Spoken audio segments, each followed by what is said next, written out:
when we realize how much of the world system has infiltrated our mind, we need to grieve and mourn and wail over that. We need to repent. We need to cry out to God and say, "Dear God, help me, I'm a sinner. I'm a sinner. I need your help." We need to mourn over that. We need to come to grips with the gravity of that. That's how we draw near to God. Verse 10 goes on to tell us another way, and again, here we have that word, humble. Humble yourself before God, and He will lift you up. As the sign by the road says, better to humble yourself now than to have God do it later. And I would have to say, and I will say, based on the power and authority of God's word, you will be humbled.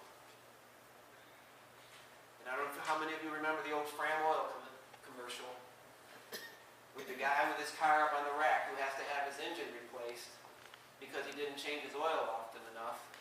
And the mechanic is standing there with a Fram oil filter, and he says, "You can pay me now, or you can pay me later." I don't know how many of you remember that commercial. You can pay me now, or you can pay me later. You can pay me $20 now to do an oil and filter change, or you can pay me $6 or $7 or $8 or $1,000 to have your engine changed. And obviously, the inference of the commercial is it makes more sense to pay him now, pay for an oil change, do the maintenance, so that you don't have to pay him later.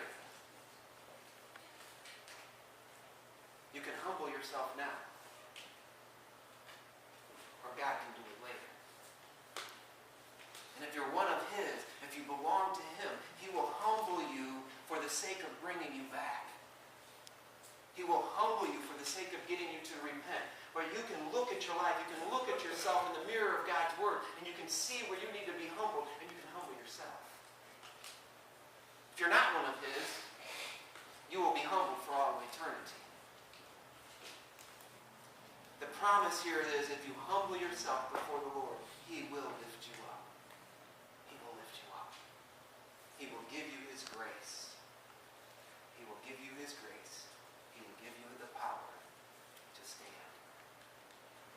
If you're here this morning, if there's things stuck in the P-trap of your heart, if you understand that you have taken on the things of this world, would you come as we sing our invitation